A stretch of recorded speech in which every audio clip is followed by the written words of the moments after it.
বন্ধুরা, এসে গেছি ইতিহাস বিদ্যার্থী টিউটোরিয়াল চ্যানেলে। আজ আমি ফরাসি বিপ্লবে বুদ্ধিজীবী সম্প্রদায়, যাদের মধ্যে দার্শনিক, সাহিত্যিক এসব পড়ে, অর্থাৎ দার্শনিকদের ভূমিকা নিয়ে আলোচনা করব। তাহলে শুরু করি। প্রাক বিপ্লব যুগে ফরাসিবাসীর নানাবিধ যে অসন্তোষ, তা বিপ্লবের কারণ সন্দেহ নেই। তবে কেবল আর্থসামাজিক বা রাজনৈতিক আশা আকাঙ্ক্ষা অপূর্ণ থাকলেই যে বিপ্লব সংগঠিত হবে এমন কোনো কথা নেই। তার জন্য প্রয়োজন মানসিক প্রস্তুতি। ঐতিহাসিক রুডে এই মানসিক প্রস্তুতিকেই বলেছেন বিপ্লবী চেতনা। একালে যে কোনো গুরুতর পরিবর্তন বা বিপ্লব ঘটাতে যে প্রস্তুতির প্রয়োজন তা সম্পন্ন করে রাজনৈতিক দলসমূহ। কিন্তু আঠেরো শতকের ফ্রান্সে রাজনৈতিক দলের অবর্তমানে সেই দায়িত্ব পালনে এগিয়ে এসেছিলেন ফিলোসফি বা আলোকপ্রাপ্ত বুদ্ধিজীবী সম্প্রদায়ের মানুষ। 18 শতকের ইউরোপীয় জ্ঞানদীপ্তির কথা আমরা জানি।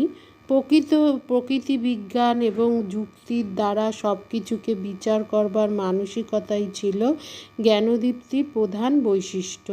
জ্ঞানদীপ্তির প্রভাবে উদ্দীপ্ত এক শ্রেণীর সাহিত্যিক, দার্শনিক, রাষ্ট্রবিজ্ঞানী সাধারণভাবে দার্শনিক বা ফিলোসফি বলে অভিহিত হতেন, যদিও সকলেই কেবল দর্শনশাস্ত্রের চিন্তাবিদ ছিলেন না। এদের মধ্যে ফ্রান্সে আবির্ভূত এমন কিছু দার্শনিক প্রথম ওই দেশের পূর্বতন শাসন ব্যবস্থাকে তীব্র সমালোচনা করে সেই শাসনের স্তম্ভগুলোকে নড়বড়ে করে দিয়েছিলেন, যার ফলে ওই শাসন ভেঙে পড়তে আর সময় বেশি লাগেনি। ফরাসি দার্শনিকদের মধ্যে আমরা মন্তেস্কু, ভলতেয়ার, রুশো, আবে, রেইনাল, দিদেরো, কেসনে, মাবলি, ল্যাঙ্গে প্রমুখর নাম করতে পারি। ফরাসি দার্শনিকগণ মতে দার্শনিকদের মধ্যে সবচেয়ে খ্যাতিমান ছিলেন মন্তেস্কু। তার রচিত গ্রন্থগুলির মধ্যে আইনের মর্মকথা, যেটাকে ইংরাজিতে স্পিরিট অব দি লস বলে উল্লেখ করা হয়, সেটি সবচেয়ে উল্লেখযোগ্য। ইংরেজদের শাসন ব্যবস্থার একজন ঘোরতর সমর্থক ছিলেন তিনি। মন্তেস্কুই তার ক্ষমতা বিভাজন নীতির জন্যই কীর্তিমান হয়ে আছেন। ক্ষমতা বিভাজন বা সেপারেশন অফ পাওয়ার বিশ্লেষণ করে তিনি বলেছিলেন যে শাসন ব্যবস্থায় বিচার বিভাগ, আইন প্রণয়ন ও কার্যনির্বাহী বিভাগকে পৃথক না করতে পারলে স্বাধীনতাকে সুনিশ্চিত করা যাবে না। আইনের মর্মকথা ব্যতীত মন্তেস্কুই এর অপর দুটি গ্রন্থ হল পারস্যের পত্রমালা বা পার্সিয়ান লেটার্স এবং রোমকদের উত্থান ও পতন বা the greatness and decadence of the Romans. মন্তেস্কুর রচনা ফরাসিবাসীকে স্বৈরাচারী রাজতন্ত্রের ত্রুটি বিচ্যুতি সম্পর্কে সচেতন করে তুলেছিল। ঐতিহাসিক রাইকারের মতে ফরাসি দার্শনিকদের মধ্যে সবচেয়ে বেশি শক্তিশালী ছিলেন ভলতেয়ার। তার আক্রমণের প্রধান লক্ষ্য ছিল চার্চ এবং ধর্মের সঙ্গে যুক্ত অন্ধবিশ্বাস ও কুসংস্কার। আর রাজনীতির ক্ষেত্রে ভলতেয়ার উদারনীতিতে বিশ্বাসী ছিলেন। তিনি বলতেন, মানুষের জন্মগত অধিকারকে বলবৎ করতে হলে রাষ্ট্রের ক্ষমতাকে সীমিত করা প্রয়োজন। ভলতেয়ার রাজতন্ত্রের বিরোধী ছিলেন, অবশ্য এর পরিবর্তে কোনো ব্যবস্থার সুপারিশ করতে তিনি ব্যর্থ হয়েছিলেন। তবে ভলতেয়ারই সম্ভবত একমাত্র ব্যক্তি যিনি ফ্রান্সে বিপ্লবের ভবিষ্যৎবাণী করে গিয়েছিলেন। তার অন্যতম উল্লেখযোগ্য রচনা ইংরেজদের সম্পর্কে পত্রাবলী বা the letters on the English. ফরাসি চিন্তানায়ক তার রুশো ছিলেন সমসাময়িক দার্শনিকদের মধ্যে শ্রেষ্ঠ। তিনি তার সামাজিক চুক্তি বা সোশ্যাল কন্ট্রাক্ট গ্রন্থে যে গণতান্ত্রিক আদর্শ তুলে ধরেছিলেন তাতে আভিজাত্যের সনাতনী দাবি ধূলিসাৎ হয়ে গিয়েছিল। তিনি দৃঢ়ভাবে ঘোষণা করেছিলেন যে জন্মগত অধিকার সমাজের ভিত্তি হতে পারে না, সমাজ নির্ভর করে জনসাধারণের সম্মতির ওপর। রাজনৈতিক সমস্যা সমাধানের যে সূত্র রুশো তুলে ধরেছিলেন তাতে তার বক্তব্য ছিল সরকারের ক্ষমতার উৎস হলো জনসাধারণ, তাই তারা ইচ্ছা করলে সেই সরকারে পরিবর্তন আনতে পারে। রুশোর সামাজিক ও রাজনৈতিক মতাদর্শ ফরাসি বিপ্লবকে যেভাবে প্রভাবিত করেছে আর কোনো মতবাদী তা সেরমভাবে পারেনি। ফরাসি বিপ্লবের অন্যতম নেতা রোবসপিয়ার সুপরিকল্পিতভাবে রুশোর মতাদর্শের বাস্তবায়নে সচেষ্ট হয়েছিলেন। 18 শতকের ফ্রান্সে ফিজিওক্র্যাট নামে এক শ্রেণীর অর্থবিজ্ঞানীর আবির্ভাব ঘটেছিল। ফিজিওক্র্যাটদের মধ্যে সবচেয়ে উল্লেখযোগ্য ছিলেন ফ্রাঁসোয়া কেসনে। তার রচিত অর্থনৈতিক পঞ্জি বা ইন্ডেক্স উল্লেখযোগ্য। ফিজিওক্র্যাট মতবাদের বাইবেল হিসাবে স্বীকৃত। কেসনে ব্যতীত মিরাবো, তুর্গো প্রভৃতিও ছিলেন ফিজিওক্র্যাটদের অন্যতম। অল্প কথায় ফিজিওক্র্যাটরা ছিলেন উদার ও অবাধ অর্থনৈতিক মতবাদে বিশ্বাসী। ফরাসি ভাষায় যাকে লেসেফের বলে তাতে বিশ্বাসী। এই মতবাদ অনুসারে উৎপাদন, ব্যবসা বাণিজ্য এবং অন্যান্য অর্থনৈতিক কার্যকলাপ সব কিছুই চলবে অবাধভাবে, অর্থাৎ মানুষ নিজে যেটা উত্তম মনে করে সেইভাবেই তাকে ব্যবসা বাণিজ্য চালাতে দেয়া উচিত। রাষ্ট্র কোনোভাবেই তাতে যেন হস্তক্ষেপ না করে বা বাদ না সাধে। অবাধে চলবে, সব চলবে বন্ধনহীনভাবে।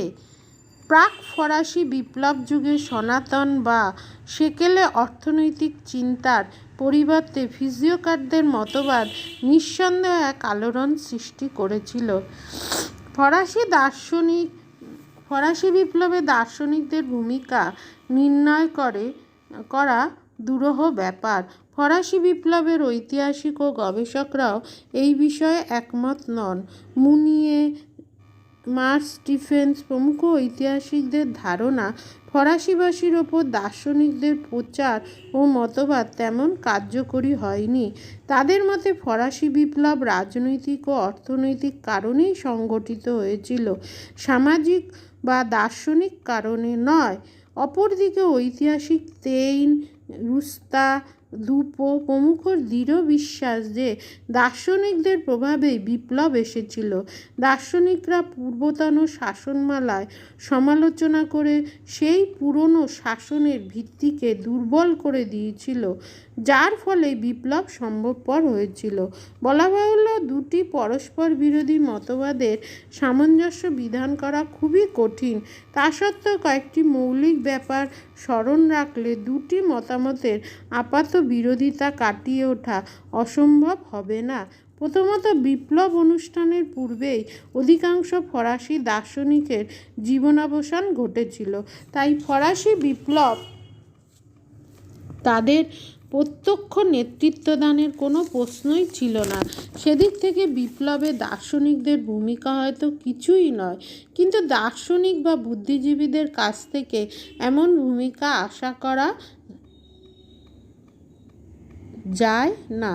দ্বিতীয়ত, ফ্রান্স তথা ইউরোপীয়বাসীদের কাছে ফরাসি দার্শনিকদের বক্তব্য সম্পূর্ণ নতুন ছিল না, কারণ জনগণের সার্বভৌমত্ব বা সম্পত্তি ভোগ দখলের কথা ইতিমধ্যেই বেশ জনপ্রিয় হয়ে উঠেছিল। তথাপি একথা মানতেই হবে যে দার্শনিকদের সমালোচক ও যুক্তিবাদী রচনা ফরাসিবাসীকে বিপ্লব সংগঠনের জন্য মানসিকভাবে প্রস্তুত করে তুলেছিল।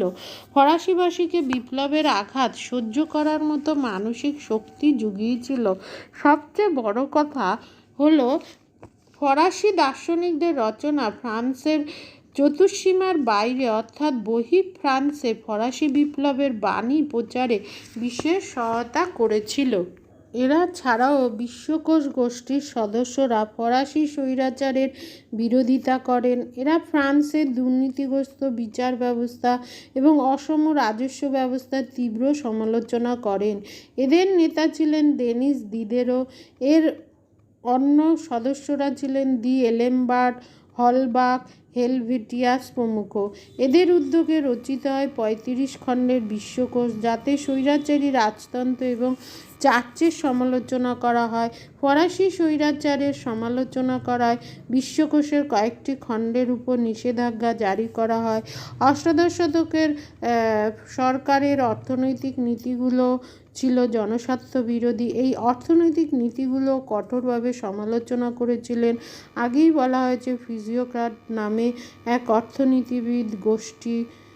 এই গোষ্ঠীর নেতা ছিলেন কুয়েসনে। তিনি এখানকার অন্যান্য সদস্যরা ছিলেন তুর্গো, মিরাবো, নেমুর, গুর্নে প্রমুখ। এরা সকলেই ইংরেজ অর্থনীতিবিদ অ্যাডাম স্মিথের চিন্তার দ্বারা প্রভাবিত ছিলেন। কুয়েসনে তার ডিয়াবোলো ইকোনমিক গ্রন্থে তার আর্থিক ভাবনা, ক্যানে এবং অন্যান্য ফিজিওক্র্যাট সদস্যগণ আর্থিক ক্ষেত্রে ব্যক্তি উদ্যোগকে স্বাগত জানান। তারা অর্থনীতির উপর রাষ্ট্রীয় নিয়ন্ত্রণের বিরোধিতা করেন। তারা ফরাসি সরকারের শুল্ক নীতির সমালোচনা করেন। তারা দাবি জানিয়ে বলেন, ভূমি হলো সম্পদের উৎস, তাই ফ্রান্সের ভূমির সমস্ত মালিককে কর দিতে হবে। সবশেষে বলা যায় যে কোনো একটা বিপ্লব যখন হয় কেবলমাত্র একটা কারণে বিপ্লব সংগঠিত হয় না, বিভিন্ন কারণের সংমিশ্রণে এই বিপ্লব সংগঠিত হয়। সেটা অর্থনৈতিক হতে পারে, সামাজিক হতে পারে, রাজনৈতিক হতে পারে, বুদ্ধিজীবী সম্প্রদায়ের ভূমিকা হতে পারে, জনগণের আরও বিভিন্ন অসন্তোষের কারণ হতে পারে। তাই ফরাসি বিপ্লব বিভিন্ন কারণের সংমিশ্রণে হয়েছিল। আজ আসি, দেখা হচ্ছে পরবর্তী ভিডিওতে। চ্যানেলটা অবশ্যই সাবস্ক্রাইব করো, ভালো লাগলে লাইক, শেয়ার, কমেন্ট করো।